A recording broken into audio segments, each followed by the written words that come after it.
beautiful Lake Vancouver in Vancouver, Washington, which is not the pretty Vancouver in Canada where you can live freely and have healthcare, but the other Vancouver where you can't live freely nor have healthcare. This is the Anti-Social Hour-ish show where sometimes an hour, sometimes a little less, sometimes a little more.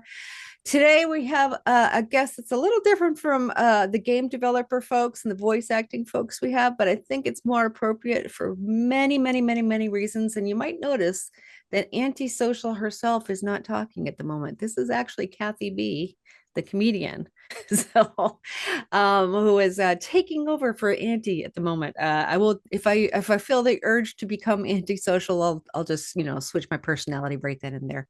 In the meantime, I'd like to introduce you to. I'm going to get the college name wrong. Is it Houston City College? Community College. Dr. Kent McGaughy, excuse me, who is a historian. We will say that properly so the people in London won't get upset with me. And he knows quite a bit about the Revolutionary War. He knows about Electoral College issues. And I think given the circumstances of the world we're living in right now might be a good time to talk to somebody who knows a little bit more about history than maybe, the guy at the end of the bar who happens to be running the White House. So, Doctor, I'm going to just let you introduce yourself a little bit and let's talk a little bit about the things you were mentioning when we were chatting online was Electoral College issues. Let's start there. Okay. Well, again, I've been teaching history at Houston Community College for about 27 years now. And I've specialized in the American Revolutionary era, and I've always had a particular fascination with our Constitution of the United States. And I am delighted to have this opportunity to talk about it. Which is wonderful.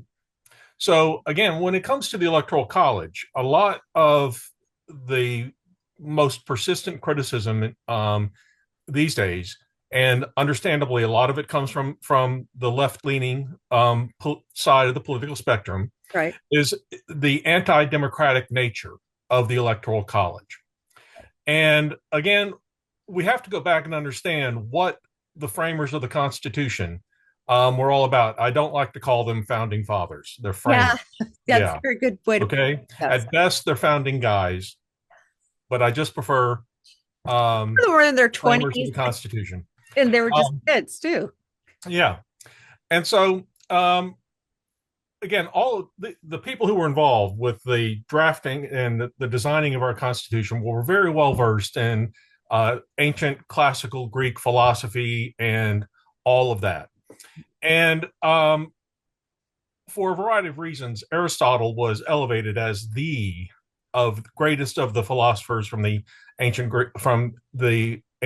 Greece. Sure. And in a nutshell, he laid out this kind of political idea that all government originates in democracy.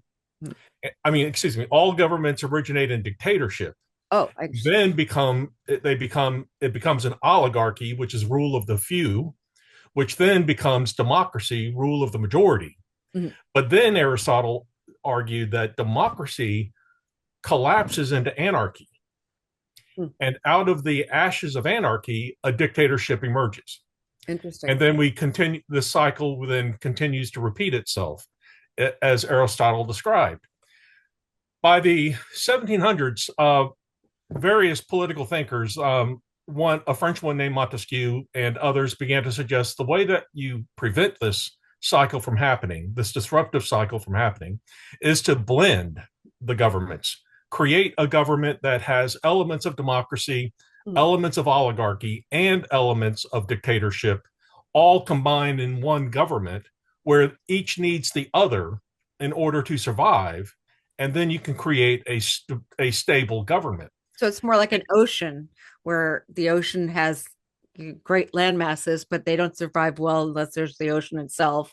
And the earthquakes and the volcanoes that climb up under the ocean and become these land masses has to exist as well for there to be an ongoing land mass and continuation of the world, I guess. Yeah. And so the idea then is that, this is the mindset of the framers of the Constitution. And so what they did is they created a system that has elements of democracy, the House of Representatives is highly Democratic in its original design. Right. Again, they have elections every 2 years. And so they have to be much more responsive to the passions and opinions of the majority Yeah. because they could This be was these could be just shaking them away in a matter right. of years.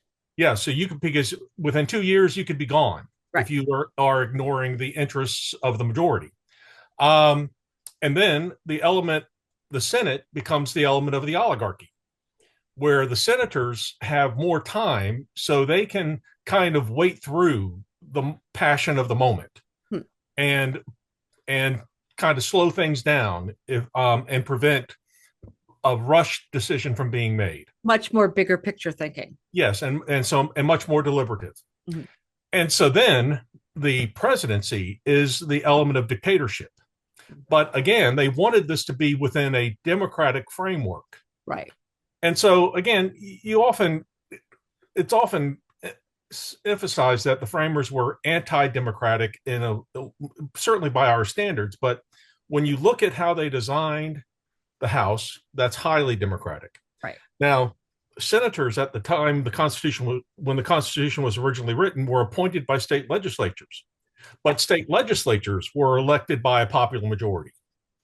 And so the idea then is that you had a highly democratic system at the state level where even state governors were elected by popular majorities. And then the state legislatures would appoint the senators to office for their 6-year term. And so then when it came to electing the president, and the president is the one unique position that is to represent us all. Right. Okay. He's supposed to represent us, or she is supposed to represent us all, not just, 5 or 6 exactly. people. Think about and not just a particular region, not just a particular group, and that kind of thing. Yeah. And so they created a system to elect the president, which would then be less democratic because again, but in a sense, less democratic to be more deliberative. So in other words, if you were able to vote in that first presidential election, you would not have seen George Washington's name on the ballot. You wouldn't have seen anyone's name who was actually going to be considered as president on the ballot.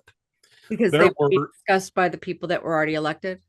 No, it would be, as a voter, you would see the names of the electors themselves. Got it. And you would be voting for individuals that you either knew by personally or you knew by reputation. And essentially, when it came time for you to vote, your mindset would be, I know this person. They have their best. I trust this person. Yes. Whoever would be a good president for him would be a good president for me. Got it. And so then you're trusting that person to go to become part of the Electoral College system, who would then make the determination as to who would be the president of the United States. And so when the state's electors gathered, that's when somebody would stand and say, I nominate George Washington. Mm-hmm. And then if the nomination was seconded, they would put Washington's name on the ballot. And then they would go around the room until there were no more nominations. And then the electors each had 2 votes. So they could vote for, they would cast 1 vote for of their choice. For the preferred person, whomever that was. Yeah. And then, but again, and essentially they would be casting 2 votes for president in the very first elections. But the rule was the 1 vote had to be for a candidate who was not from your state. Got it. So that way, it's a better representative of the whole. Yeah. Yeah. So if you were from Virginia, you could vote for George Washington, but then your second vote, if there was another Virginian on the ballot, you could not vote for that other Virginian. Got it. But like you might have John Adams's name on the ballot. Right. And he's from Massachusetts. Another one on me. Yeah. Right. And so then you could cast 1 vote for George Washington, 1 vote for John Adams. Got it. And then after all the votes were tallied, whoever came up with a majority of the electoral vote would be declared president. And whoever came in second at whatever level would become vice president. Which made sense at the time, of course. Yes. Yeah. And what it clearly shows is that when they designed the Electoral College, Um, Political parties did not exist, Mhm. and they genuinely believed that political parties would never exist. Wouldn't that be a nice change? Yeah, but as it turns out, that didn't happen Mm. because it's. I think it's overly idealistic to assume political parties cannot exist Right. because you have to have some kind of organizational structure And that gets to, the to the get world things done. team based instead of like baseball teams instead of Yeah. yeah, representation. Um, and so that was one overly idealistic aspect of the framers, and it very quickly presented a problem in selecting the presidency, deciding the presidency in 1800, Hmm. when what Thomas Jefferson did in 1800 was he was the first candidate for president who tried to pick a running mate. And he said he wanted Aaron Burr to be his vice president.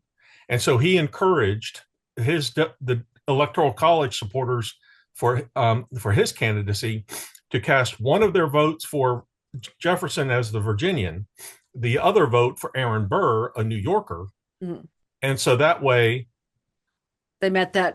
it would guarantee Aaron Burr would come in second. At least that was the plan. Mhm. As it turned out, it ended up in a tie. Aaron Burr and Jefferson got the same number of votes. Now, Jefferson and his strongest supporters expected Aaron Burr to back off, but Right. Aaron Burr chose not to. Of course not. And so he said, I'm fine with being president. Sure. I don't have to. Tom, you could be vice president. And so this created a bit of a crisis that was resolved.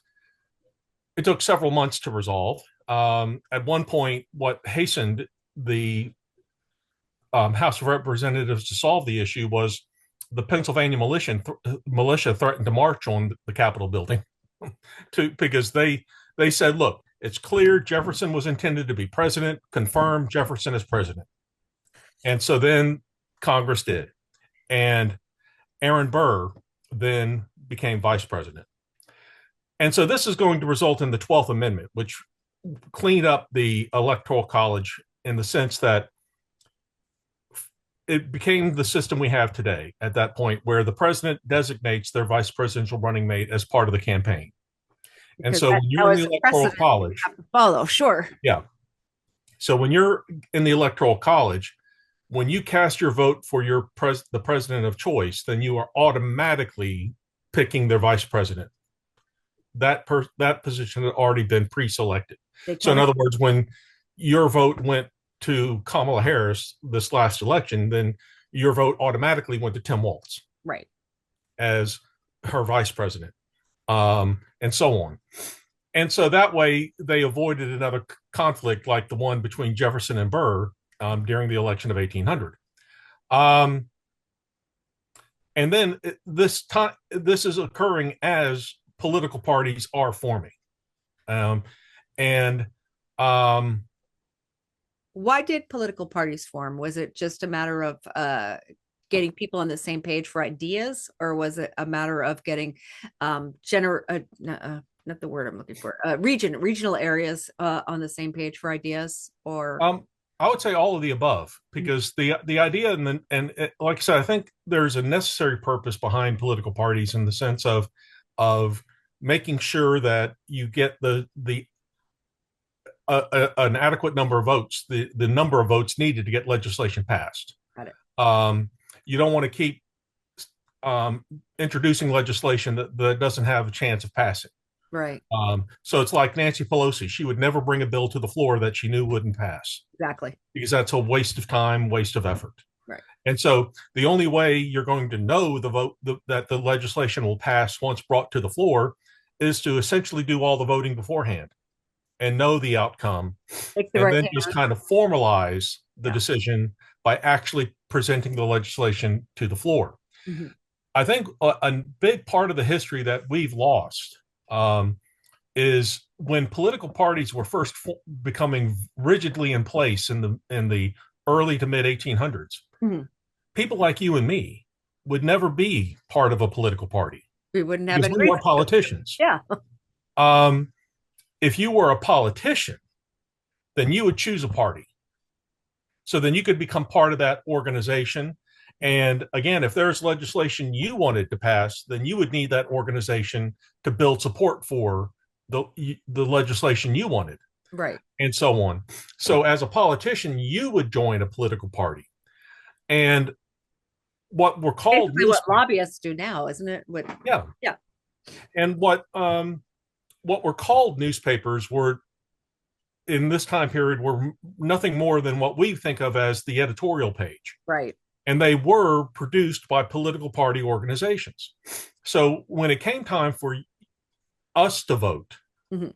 then we would read the Whig Party newspaper Mm-hmm. and read the Whig Party's position on the issues. Right.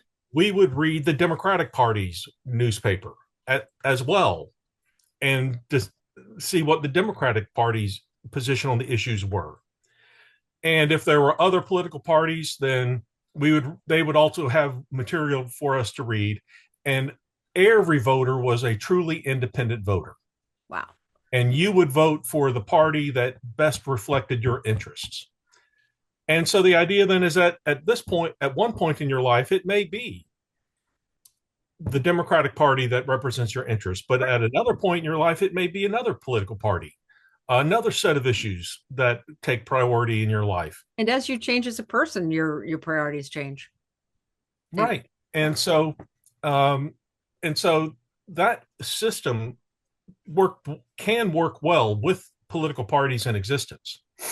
But what happens with the mid 20th century when we're able to start mass communication, right. television, that's suddenly when it became feasible, not a good idea. Hmm. I am adamantly convinced it's a bad idea, but it became feasible for you and me to become members of a political party Right. because through our television, we could stay all by ourselves in our living room, but still participate with millions of others nationwide.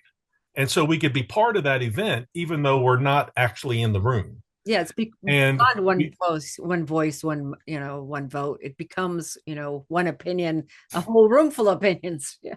yeah, and this is when politics becomes more like sport, Right. where you're supporting your team. And it's very And frustrating. I use this analogy all the time. You might have a favorite football team, Mm.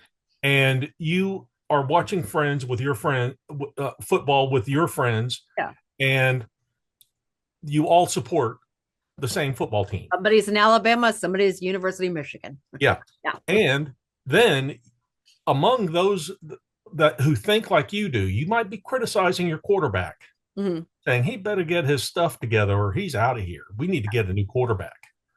But then I say, what then imagine though that you see another group of people who are supporters of the other team and you hear them criticize your quarterback. Mm-hmm. Suddenly you close ranks. Yeah. Got to and you protect start your guy. defending your quarterback. Yeah. And that creates this unhealthy environment where, as you far too often hear, our choice for president becomes the lesser of two evils. Yes. And that is not the way. It doesn't help everybody that way. It doesn't help. Yeah. I've been battling this. And I think part of the reason why I spoke to you at the beginning was I've had that argument with people since I was 9 years old. It's that I don't understand party systems because it just makes people fight about stuff that doesn't work for everybody. Right. But again, and I think that comes to the point where, again, now that we have pick a party, we're actually required to choose a party. In most states, you have to to vote in the primaries. You have to pick: are you going to vote in the Republican primary or the Democratic primary? Sure. And so you have to essentially align yourself with one or the other just to be able to vote. Yeah. And so this whole idea of having political parties with the voters being truly independent has been lost. Completely. And I don't know if we can put that genie back in the bottle or not. And again, a lot of the problems we have, I don't think would be problems had if it weren't for the fact that we are limited to two parties Yes, I agree with that. and there's no other place for you to go. Right. Even in And England, so, you have a socialist party, you have a Labour Party, you have a Tory party. I mean, you have a lot of parties. right.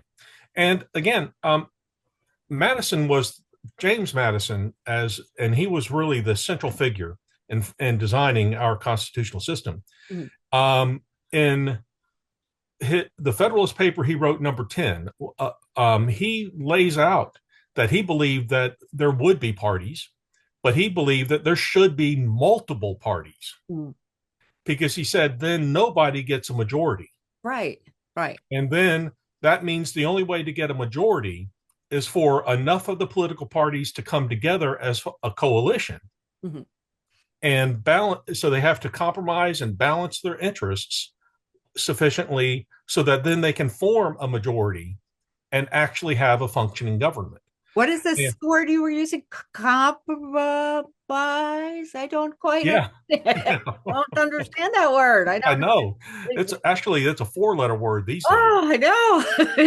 It's So ain't that true? and so this is the kind of thing where multiple parties are workable. The people who will most adamantly say they're not are the people who are most um, heavily invested in the two I was parties. going to say because they Yeah, get the best interest covered by the two. Yeah. yeah. And as we mentioned in our earlier communications, the what establishes the two party system rigidly Mhm. is this winner take all allocation of the electoral vote. Yeah. Um, Again, if you go, you still see this in the Constitution. The Constitution leaves it completely up to the state governments to decide how they're going to allocate their electoral vote. Right. The federal government has no role in that decision at all. That's why we're United States. Yeah, Yeah. and so then they started in the 1820s. States started implementing what was called a winner take all for the Electoral College, so that when a, whichever candidate won a majority of the electoral vote for that particular state, they would get all of the electoral votes And what was the impetus for that? Why did they go for that particular choice? because it affirmed that there would only be two parties. And Because was that also because of the way mass communication and also mass transportation made it so that um, people from different regions became, if you're a Republican in Rhode Island and you wanted to move to, Montana, you could take yeah, the party with you. it would I honestly would have to do a lot more research to look at what motivated the specific individuals at the time. But one of the ideas is that I am convinced is that in the mid 1800s, you did have a kind of flurry of political parties. You had the two major parties, but then you had the Free Soil Party. Mhm. You had the American Party. Yes. You had a variety of different political parties that, Abolitionists. Yeah. Yeah. yeah. And this then began to dilute the power of the two established parties. Mhm. And so then the winner take all system then allowed for those two major parties to maintain their dominance and relegated third party candidates for president Mhm. into the dustbin of history Which is, because there's no way a third party gets a majority yeah. of the popular vote. And it's just so sad because you see how the struggle of the Green Party is now, and you see the struggle of the American Socialist Democracy Party, and it's like it's that the struggle is so frustrating because you see the power, the good and the bad in each one of those parties, all however many parties there are, and you just keep hoping that some of that is going to leak into the two majors. Yeah, absolutely. And um, again, in our time, what I think is making this winner take all allocation so damaging and such a threat Mhm. is that what we really need to do right now is compartmentalize crazy. Yeah, that would be a Um, nice change. because I mean, for example, you read these articles and it's maddening to hear that behind the scenes, Republicans are appalled at Donald Trump's Yeah. Say it actions. out loud in public. What's the big deal? Yeah. But the reason they don't is because they need his base to vote for them in the elections. Which is, yeah, And so they have to then bang, bang. allow for the craziness Yeah. and the dangerous policies of Donald Trump in order to keep that base in line. Now, are we the other side going to have to be just as crazy to get people to listen? I mean, Let's hope not. the only option. I mean, Yeah. But if we were actually, if we were to get rid of the winner take all system, that would allow for the sane Republicans yes, to separate from that base yes. and let there be essentially a MAGA party.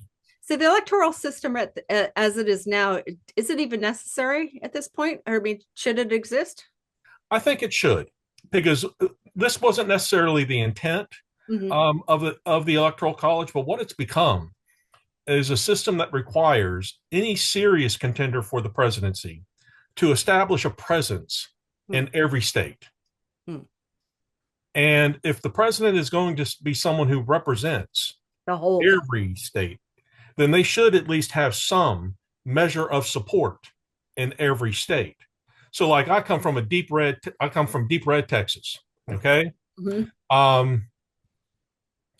And again, Barack Obama did not stand a chance in hell of winning Texas Only Austin and Harris County. Yep, there you I go. do live in Harris County. There you go. And so then, but he still had to establish a presence in Texas. Right. And so I think that's a healthy system. Whereas theoretically, if you had a direct majority vote for president, as some advocate, and getting rid of the Electoral College, mm-hmm. if you took the votes of Southern California mm-hmm. and the northeastern corridor between Boston and New York City, you would have a majority of voters nationwide. Fact. And but so if in the middle of like presidential so if you were a presidential candidate and you just needed a majority of voters to support you, mm-hmm. then you could target your efforts on Southern California and that northeastern corridor and win, mm-hmm. and completely ignore everyone in between. Which doesn't help you represent the entire country. No. And so I think that is what has become the chief benefit. And that's why I always try to say the Electoral College is not the problem. The problem is the winner-take-all allocation. Right. That's what gives the small states that are an inordinate amount of power in deciding the presidency. It also is one of the single largest voter suppressing issues in the country, because I know a lot of people in my state, they don't even bother showing up for the election because in their mind, their vote doesn't count. Right. And which to me is a vote, but they don't understand. Yeah. When I say that to people, as a veteran, when I tell people you're not voting means you just voted. Yeah. You just don't know. But again, like if you vote, and again, Kamala Harris didn't have a chance of winning Texas. Mm-hmm. So because again, Donald Trump was going to win a majority. Right. So if you voted for Kamala Harris, your vote didn't count. And so people say, well, if it won't count, why should I even bother? And you try to tell them, well, then you're also not only, it's only your presidential vote that doesn't count. Right. Your vote for state legislature counts. Your vote for Congress, your vote for the Senate, your vote for governor counts. But again, we're so hyped up about the presidency. It's as if we're not voting for president. Why bother? Right. But then you get these wonderful people like Jasmine Crockett and Beto O'Rourke, and you get, these incredible people that come out of nowhere who are realizing that there's a lot of people that want to be heard. Yeah. And if we, again, and so it's that kind of again, that winner take all allocation that has that suppressing effect on the vote. Mm-hmm. And if we got rid of that, then every vote would count. Right. And every state would become a swing state. And that is democracy. And I see us at a crossroads right now where we've got to either fully embrace democracy Correct. Or let it go. Correct. Okay? We have to make a commitment. Mm-hmm. And by keeping us rigidly locked in a two-party system, we're constraining democracy. Absolutely. that that is what is alienating so many, especially young voters, Yes. um, from participating in the system. Right. And it's kind of like it, we've got to let that go if we're going to allow for American democracy to continue to thrive. And So shake up the craziness about like the word socialism scares people when it's put next to socialist democracy. I'm a socialist democrat. What does that mean? That means yeah, I believe that everybody should have a voice in helping everybody else. That's what all that's the only thing it believes. Is there yeah, no big scary, monster from Europe to take it over? It's just absolutely, a bunch of words that people don't understand mean different things. exactly. Um, and the other thing about it is when you think about this winner take all allocation, it was started in the mid 19th century Mhm. when only white men could vote. Yep. And by definition, typically, because again, this is another part of our history that is lost. And it's getting more lost by the day. Yeah. Up until the mid 1800s, members of Congress were not paid salaries. Right. They were Members of the Senate weren't paid salaries. volunteers. These were called positions of trust, Yes. so that you were being trusted to do the work, and what was Service pay. required Yes. without compensation. Yes. So that by definition, you had to be rich to actually be a politician, because only a rich Good. person Yeah. could take 6 months from their main Income. income Yeah. to devote their energies on politics, on governing. Um, and so by definition, then and this is all the norm when the winner take all allocation is beginning to get entrenched. And so it consolidates power in the hands of rich white men. Mhm. And that has persisted. Yeah. Now, again, Again. yeah, so now within our two-party system now, you have one side that is at least more tolerant of women, Yeah. more tolerant of But not people. necessarily women of color and not Yeah, necessarily women with but disabilities. again, they're still not conceding control. Yeah. Um, and so this is again where our it allows for an inordinate amount of political power to remain concentrated in the hands of rich white men. Yeah. And that is a further alienating aspect of our system. My And mom. so, yeah, I love dogs too. She's a sweetheart. Yeah. Um, so and so again, it's the kind of thing where we need to really break from that, but it's so deeply entrenched. It's as if we can't imagine a world without it, without a two-party And when system. you try to shake that out, when you try to get that dirt off that sheet, shake it out. Um, Yeah, the yeah, fight back is, I mean, why Mitch McConnell, who ran on term limits, who was only going to stay in office for, one or two runs of Senate, was 48 years in. yeah, Come on. absolutely. Yeah. And we when I teach my modern American history courses, I talk about the Soviet Union and how their their so-called democracy under Stalin, Mhm. limited it to only one political party that could function legitimately. Sure. And I said, now the United States, we are so much different. We allow two political parties. Yeah. Not that Um, much different, sadly. and it's like, so when you think about it, how much difference is that? Right. Um, and again, we shouldn't be afraid of coalition government. That's what every other democracy in the world, how every other democracy operates. South Korea. I have lots of Yeah, South Korea. and They they get laugh at me things when I done. tell them what's going on here. They absolutely laugh at me. And I think, and I think if we could break the two-party system, which to do that would simply be to go to abandon the winner-take-all allocation, that would automatically allow for third parties to make a much bigger difference. Now, what would be the impetus for? I mean, I see the AOCs and the Bernies doing the tours, the anti-oligarchy tour, which are doing phenomenal numbers, and they're getting a big movement kind of going. I saw the Green Party when I was because I'm in my 60s now. So I saw the Green Party, start to do that a little bit in the 90s, and then they all kind of backed off when there was some Yeah.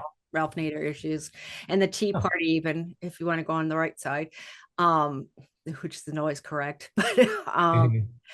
but you see these little attempts to break into that, but there's still, the Tea Party aligned themselves with the Republican Party, and the Yeah, Green Party aligned themselves with the Democratic Party, and yet there because was of so much under hope. yeah, because but under that winner take all, eventually you have to ally with the Republicans or the Democrats, because those are the only ones who can win. So Um, what can we do? and so if we did break this winner take all allocation, Mhm. essentially the other option is the proportional allocation, which would then mean I checked these numbers in 2016 when it came to Hillary Clinton's campaign against Donald Trump. Mm. And Hillary Clinton won 43% of the popular vote in Texas. Mhm. Donald Trump won 54%. Third parties made up the difference. Libertarian, I believe, got 1 or 2 percentage points. I Under always forget proportional the allocation, then, libertarians, but I always forget you. yeah, but then under proportional allocation, Hillary Clinton would have gotten 43% of Texas's electoral vote. Donald Trump would get the majority because he did win the majority. Right. But for those who voted for Hillary Clinton, their vote would have counted. Yeah. It wouldn't have helped Hillary win Texas. But Hillary's 43% combined with the votes she was winning in other states could have tipped the balance in a much bigger way. And so that's why, again, the winner take all system is putting a serious restraint on democracy in this country. And that, again, is the problem that makes the Electoral College corrupt. So as a And voter, how that's, do I approach this in DC and say, enough of this, let's fix this? I mean, well, again, I think what makes me really want optimistic about it happening now is because of Donald Trump. yeah, he is definitely Um, shaking out a lot of the crabs from the hooker, if you will. yeah, because I think, I have no respect for the Koch brothers, Ugh, the one surviving Koch brother. yes. Um, but he can't stand Donald Trump. Bill Kristol, Mhm. he at least he I have some respect for him. He's got his moments. Yeah. Um, he can't stand Walsh Donald Trump, walked the other way. I mean, and so and I Scarborough could walked the other see, way. Yeah. yes, and I could see um, them if that winner take all allocation was gone, then they could form another kind of a conservative party that's not crazy like MAGA is, Right. and Right. fascist like MAGA is. Right. The tyranny wouldn't be an option anymore. Yeah, because there are a lot of Republicans who do not endorse the total rejection of due process like we're seeing Pulling people under off the the Trump street for, administration. yeah, a friend of mine got one of the letters, which she was born in a little town in Nebraska. She's a lawyer. Her parents were born in Nebraska. Her grandparents were born in Nebraska. Her great great grandparents were born in Sweden. But suddenly she gets a letter saying that she's no longer welcome in the United States. Yeah, I know. It just doesn't make any sense. Not at all. And so I think this could be a time when we would find support for breaking the winner take all system across the ideological spectrum. Mhm. I can see a Jasmine Crockett supporting it, an AOC, a Bernie. Yes. Yes. I'm supporting it on the left, and Sure. I can see a lot of Republicans who are conservative, but they're not crazy. They're Right. And not they want, fascists. even when Kissinger, stepped away, and the woman who I'm not particularly a fan of, the Cheney, stepped away. The fact that she stepped away, I Yeah, thought she was going to take a lot of people with her. And nope. no, because again, the system they need that base, Yeah. and the again what we are dealing with, and again, going back to this issue of the Electoral College not being the problem, Right. but the winner take all allocation. With the winner take all allocation, the two party system hijacked the Electoral College Right. to make the Electoral College serve the interests of the two major parties, Too big not the pocketbook. country as a whole. Yeah. And as a result, then it has further constrained American democracy, so that we have far outgrown a two parties in this country. Right. And And but and we but especially with so many different cultures and so many different people with so many different backgrounds, there isn't it, we're not in that same mindset of if the country's allowed to have immigrants again, we're not from that mindset where everybody yeah, has to be that way. yeah. So I really I think there's an opportunity, and this I had recently read this article in the South Dakota um, Law Review, where they're published in 2021, where they're saying that the winner take all allocation is unconstitutional because it discriminates against voters in deep red states, deep blue states, Sure. because of their political affiliation. True. Because what they're saying, like in Texas, if you vote for the Democrat, your vote is not being counted. Nobody cares. Yeah. But by the same token, if you live in California, you vote Republican, your vote isn't being counted. And so the argument that this author made of this article is that you're being discriminated against, or you're being discriminated against. Your vote for president is not being counted You're not because being of your political affiliation. sure. And so, I mean, there's a lot to work with here. And I think, again, you could find people on both sides of the political spectrum looking at this winner take all system and um, wanting to dismantle it. Yeah. But I honestly think, because of the limited way that American history is taught, and is that American white most people don't even realize. that seems to be a lot of the problem too. It's Exactly. American white Because and a majority vote in if this were to be made an issue in state legislative races, Mhm. if a majority in a state legislature decides to turn Texas from a winner take all to a proportional allocation state, it's done. A real grassroots movement could actually make the change. things will change. And when I see, again, Bernie Sanders and AOC with 35,000 people turning out in Idaho. Yeah. Yeah, exactly. Like, exactly. Even Arizona, I was surprised. yeah. Yeah. I think that this could happen, but I just don't think. I think it's just a situation where the problem has been misidentified, misdiagnosed. Mm-hmm. And so, and then the people that were seeing what was going on, like the Trumps and that whole ilk of here's my money, I want to buy a presidency, my name is Elon Musk, here's my toy box, let me make this into a Hot Wheels game. yeah.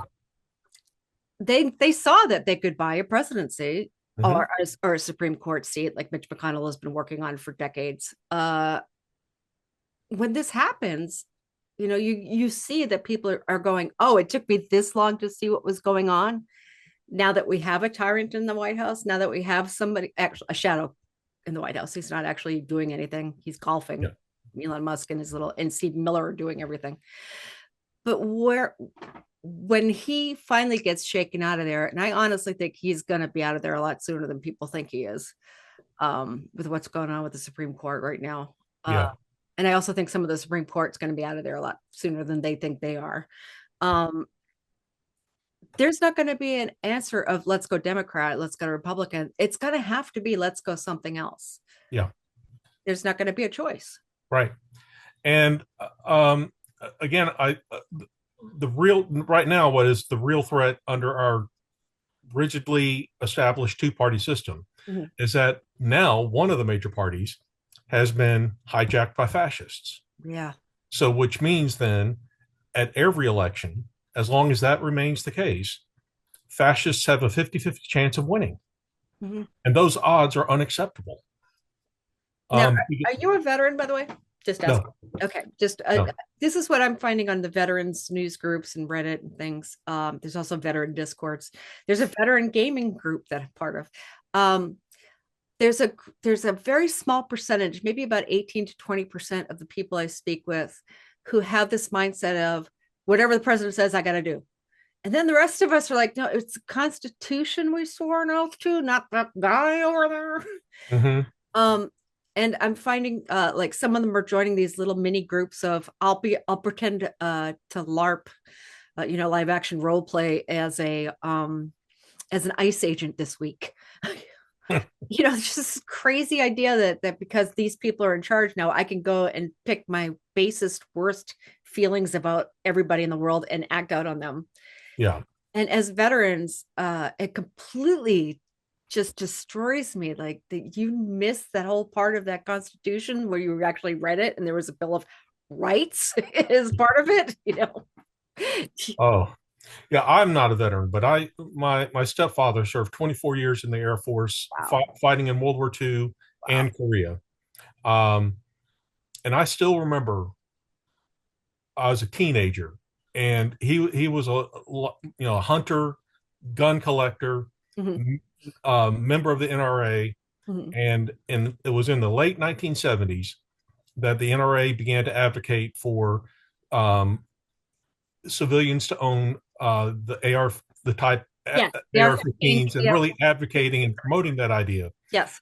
And I can remember I was just sitting there watching TV, and my stepfather was doing some paperwork at the desk, and he said, "God damn it! There's no reason a civilian should own a machine gun." Thank you. Yes, And exactly. and Exactly. he tore up his membership with the NRA because that's what they're advocating. The government decided that Tommy guns were illegal because those were machine guns in the 20s that the mafia used. I mean, come Yeah, on. You guys already decided that this wasn't a thing. yeah, And it's okay. I have no problem with somebody going to hunt a duck or, shoot a deer in the woods. I have no problem with any of that. I have a problem when you want to go to a grade school and say, oh, look, there's the first grade and the second yeah, grade, the third grade. yeah, Yeah. absolutely. And so again, I saw this on Rachel Maddow. She really laid it out. This was several months ago. She's That the fascist maniacs are not new. You find them going back into the 30s with the flourishing of fascism under Hitler and Mussolini and all the rest. Mhm. But you said that they were always relegated to the third parties. Right. And in that context, the two-party system protected us from them. Yeah. But now they've hijacked one of the two major parties, Yes. which now means the two-party system strengthens the fascists beyond their numbers, far beyond their numbers. And don't And they see that the implosion is the only next step for them? They don't get that. I think, yeah, I think that, well, I mean, for those of us who are justifiably concerned about fascism, Mhm. the only solution is to blow up the two-party system. Right. And yes, there will be a fascist party in this country. But I honestly think if we had a multi-party system, they would be one of the small extreme minority parties. Yeah. And everybody would go, oh, there's that guy with that weird red hat again. We know not to deck with him. Yeah, Yeah. right. Yeah. And that's, like I said earlier, that would help us compartmentalize crazy. Which I love Uh, that. You got to get that on a t-shirt. That's great. because again, that is what we need to do. And again, I think the history is on our side because, like I said, this is what Madison, the main framer of our Constitution, envisioned was a multi-party system. Mhm. Um, Well, the French also in yeah, in every other democracy, yeah. like you said, Canada, Britain, Yeah. France, South Korea, and I also like to bring up the recent French elections in this, where there is a tremendous amount of discontent with Macron. right. And all the conventional wisdom was that Macron was going to lose the election. Mhm. But then, when it became apparent that Le Pen would win, the French fascist would win, all of a sudden, all of those smaller opposition parties who had voiced against Macron Mhm. consolidated with Macron's party, and Macron pulled out a victory at the last minute Right. because Barely, but even yes. those who had problems with Macron had worse problems with Le Pen. Much bigger picture viewing of things. And so then they were able to recognize, look, okay, yeah, it's going to either be Macron or Le Pen. Mhm. I would much rather have Macron in that position of power than Le Pen. All I kept hearing is one of my friends going, "Vous avez un clue? You have no clue." Yeah. So, so again, I think that, I mean, a multi-party system could still is very functioning. What it comes down to, I think, is control. Right. And while this is just speculation on my part, I think that there's a good chance if we did shatter the two-party system that this would allow for us to do other things like get money out of politics. Yeah. I think what Yeah, Citizens United, that's a great conversation. Citizens United. yeah, That was probably because one of the worst decisions ever made by the courts. yeah, Why? exactly. Because I think that what makes politics such a good financial investment is that there's only two.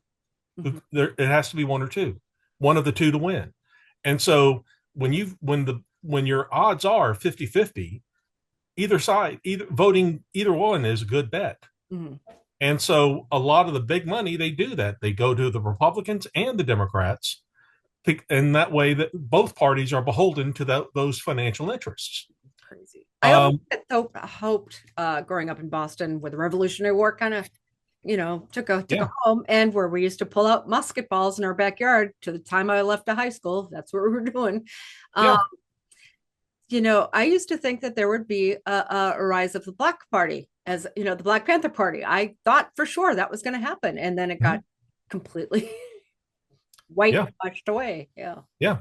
And so the idea then is that what also on the side of the political parties, what makes I think creates among them an inordinate focus on money is all they need to do is win decisively 7 states, the swing states, which then means they can actually gauge how much money they need to raise. If we got rid of the two-party system, if we got rid of that winner-take-all allocation, the amount of money to win all 50 states, I think that would even create a deterrent among the political parties to try to raise that much money. And if we did have multi-parties, then it becomes no longer such a good investment on the money side. Right. So I think that if we actually shattered the two-party system by getting rid of the winner-take-all system, that could be a major help bring about the getting rid of the corruption of the money in our political system. Also, if we brought it back to the idea that it was public service and not public capitalism, that would help. Yeah. Yeah. So again, I think I may be overly optimistic in that respect, but I think it's feasible. And like I said, it's when you go back to the history, the Electoral College is not the actual problem. It's what has happened since that winner take all system has been put in place. And again, I think that I think we could have a grassroots movement that can make a change in that, because I've never heard anyone provide a good rationale defending the two-party system. I mean, defending the winner-take-all allocation. And that was another reason why I was interested in hearing what you had to say, because that also was a conversation that I've had with people before. Even on stage doing comedy, I've had whole big conversation. I had an argument with a heckler about that. It's like, what party are you in? The drunken alcoholic party. Doesn't really help you, but yeah, it's great for your medical. And so again, we could, like I said, I get, and what I think affects me is that I spend my time when I work, I'm with young people. Yeah. At a community college, the highest level is sophomore. So I'm teaching college freshmen and college sophomores. And again, as I talk about history and issues, I can see them paying attention and really lighting up with some of the things that they're learning. Education armor. I mean, it is. Education is the only armor we have against stupidity and the crazy. Yeah. I've always liked a quote from Thomas Jefferson where he said, "A nation that wants to be ignorant and free wants what never was and never will be. Ignorance and freedom just do not mix. That's oil and water." And one thing, again, for for all his flaws, Jefferson was the first advocate of public education, Yes. um, where he again recognized you had to have an educated populace.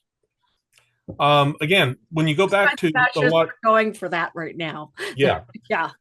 when you hear a lot about the framers and the people of that time period being anti-democratic, Mhm. what they were concerned about was not that it was the majority; it was the concern that the majority of the population was illiterate and uneducated. Mhm. They could operate their farms perfectly fine. Right. They could do the Trying to things they function needed to in do society. in Yeah. order to survive, Yeah. but they didn't have but in terms of understanding the issues, the history, and all of the other variables, that required education.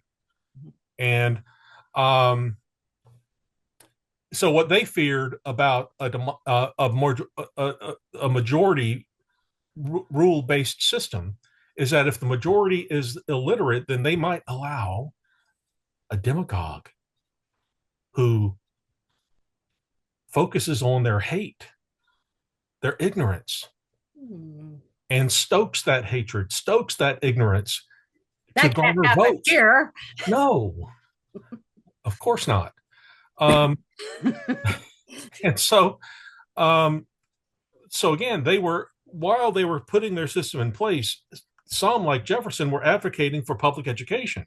Mhm. So let's solve that and give them the means.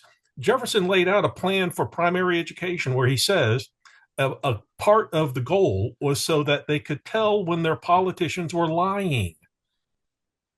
Critical thinking Okay. is huge. Yes. And so again, today we've got the vast majority of us are literate in terms of our ability to read and write, but we are historically illiterate. Very We much so.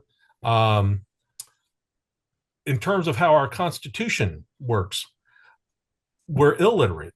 I, you know, I right now you have 15 weeks of government in high school and 15 weeks of government in college. Wow. That's it.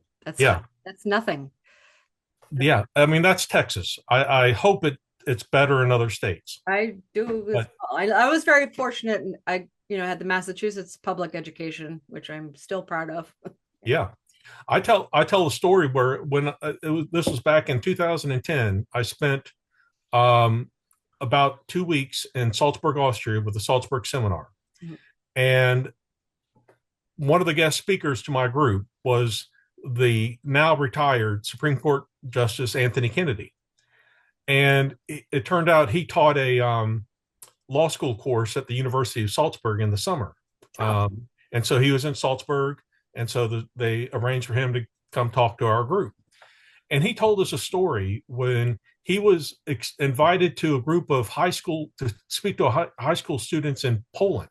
mhm. And when he went, he accepted the invitation. He made his presentation, and then he started taking questions from these high school students who were 17, 18 years old.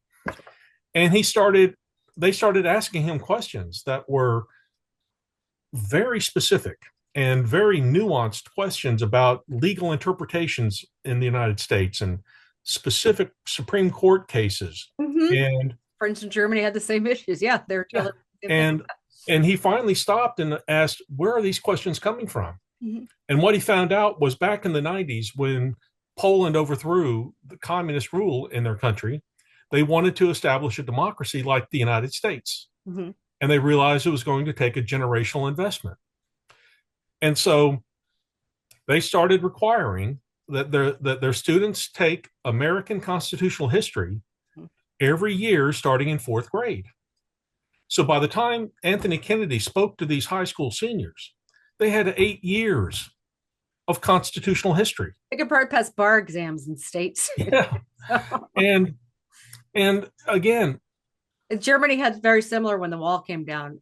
Native American history is so intrinsic in their education. They know more about the nations and the Native American nations than anybody, I think, in this entire country. I wouldn't be surprised. It's a And I think it's like when I tell that story to students, I say imagine that there's a 12-year-old in Poland who Mhm. knows more about the Constitution than you do, than your parents do. Right. And I mean, that's just We couldn't pass the test to become American citizens for most no, Americans. exactly. So we should be glad there's birthright citizenship. Yeah. Let's see how long that lasts. Yeah, That's Melania. yeah. But again, I just I think that a lot of this can be fixed. We don't have to just accept it as is, because again, you're all the winner take all system allocation system does is reinforce the control of the two dominant political parties, and they're the ones who will resist it. It is a daunting challenge, but I think again, if the debate were to be framed that crossed the ideological spectrum, and I think that this moment with Donald Trump is the golden time when it could happen, Yeah. where you could actually create a, a common ground shared by AOC and David Koch. Right. Okay. And I think that this may be the moment for it to happen. You got to work But together. we got to get, I wish I could get Bernie to give me a call, get AOC to give me a call. Yeah, no kidding. I know. Let's all get our dragon swords and kill this dragon together. Yeah. Come on. Yeah. So I think that again, hopefully, people will listen to this podcast and they'll get the idea, Yeah. that we can get this going. I'm really fortunate in that we have some pretty great listeners who are from very different walks of life, from game designers who are very computer savvy to people who are, poets who would rather just sit in the woods and not talk to human beings for hours at a time. And I love all of these people. Yeah. And I'm hoping they all have incredible conversations with their families and friends and kids and parents about beyond just, oh, I hate that guy. Let's talk about what we can do about instead of just hate that guy. Yeah. Yeah. And this is the other thing is when we've got to tone down the rhetoric, character, and this, even I struggle with this with the current administration, but we've got to curtail the use of words like evil Yeah. in politics, because you can't compromise with evil. And so if both sides are convinced that the other side is evil, Yeah, then there's no then that conversation becomes to be had. self-defeating. Exactly. Yeah. There's no conversation. There's no Yeah. debate. There's no discussion of ideas. It's just a discussion of, well, that's a big scary word. Ooh. Uh, Yeah. yeah. Yeah. Then you're in a Sam Raimi movie and that's pretty much it. So, Mhm. you know. Yeah. So, but again, this is the kind of stuff I could talk about forever, because I think that Passion is there for me too. And Dr. yeah, Karen, I can't tell you how grateful I know that not only the viewers and listeners are going to be to hear you, but I know they're going to ask me to have you back again. I well, know they I'll are. be glad. Yeah, we didn't get to the American Revolution, but Oh, I know. It's like there's so many things I wanted to talk about. And I figured, maybe it'll take this amount of time. But you and I are on the same wavelength for a lot of things. And I totally get where you're coming from. And I have a feeling that a lot of people are going to need to hear more. And I think that if more people like you and I talk to more people like us and them, there won't yeah, be so much us and them. It'll just become a we again. right, right. So again, like I said, that if a multi-party system that actually creates dialogue Mm-hmm. and discussion, and eventually it forces compromise. Yeah. A two-party system, if you lose this time, you can just wait it out. Yeah. Chances are Just 50-50 the Red chance Sox you'll win the against next the time. Yankees. Yeah. Yeah. And so I really, like I said, as I said earlier, we're at that fork in the road where we either need to be ready to fully embrace democracy Right. and move beyond two parties and have a multi-party system, or we just need to let it go and stop pretending. Yeah, and everybody that I know, and they're all going to be finding new places to live because it's just not Yep. going to be safe anymore. Yeah. So on that happy note, Dr. McGaughy, you have been absolutely wonderful to speak with, and I know we're going to talk again. I'm just going to let Mohammed, our editor, know. Thank you so much. We have an editor in Pakistan we have an artist who does our artwork. She's in the Ukraine. This is a multinational organization, antisocial. So as much antisocial as we are, we try to keep our people together in some ways, shapes, or forms. So, um, Okay. but I want to thank everybody who's listened to this week's episode. This has been Dr. Kent McGaughy at the Houston Community College, who send your kids there. If you're an adult and you want to go to community college, I highly recommend it. I had a 75-year-old student when I was teaching college, and she was wonderful, and she ended up with a master's degree. So there. All right. um, Okay. there's a lot more to learn. There's a lot more to be. And we'll see you next time on the Antisocial Hour-ish show.